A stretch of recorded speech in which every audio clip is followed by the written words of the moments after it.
A jedem. Jedem na to. A jedem.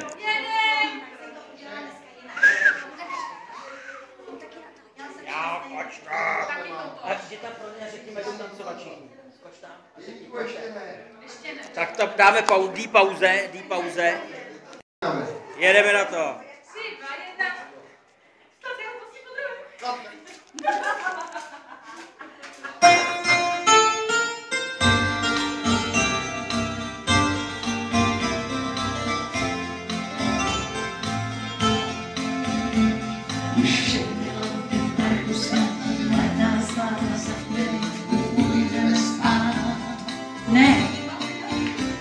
Tak aspoň ještě do 9, aspoň těch pár minut venku můžeme stát.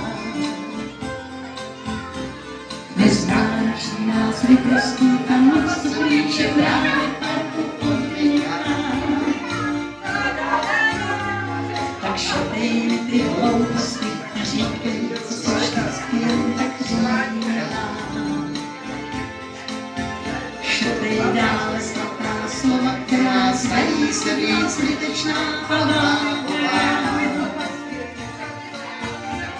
A srdce mé tak jako včera do zítřka si dívku nekustová. Už všechny lampy v parku svítí, hlavy smutně k zemi věští, půjdeme spát. Ne, zbývá do 10, dobrou noc už měli jsme si dávno. Však nedělej si starosti, ať na věši 11. A šetej ty hlouposti a říkej, co se vždycky říká.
Jeníkovi bylo tenkrát asi 5 let.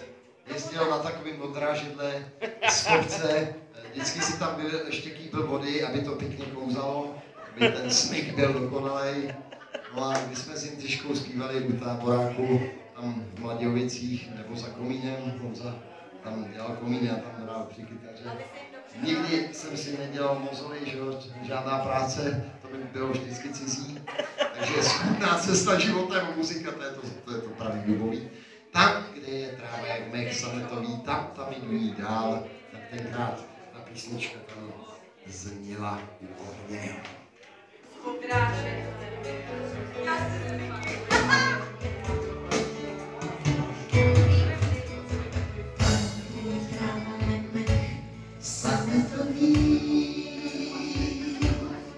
Prostý kámen se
to jsou vzpomínky, které nám zůstávají v srdci.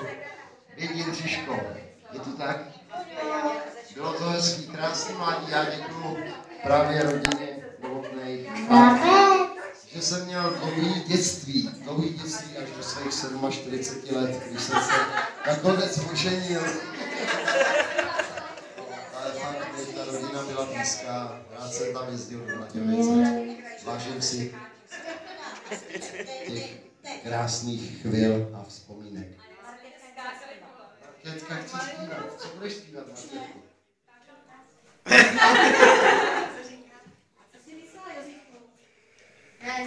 Ze školky? No, co jsi myslela, když jsi napovídala? No, básničku. No, jako? No, Brabčáci. Já to budu držet teda, no? Co všichni známe? Brabčáci. Brabčáci.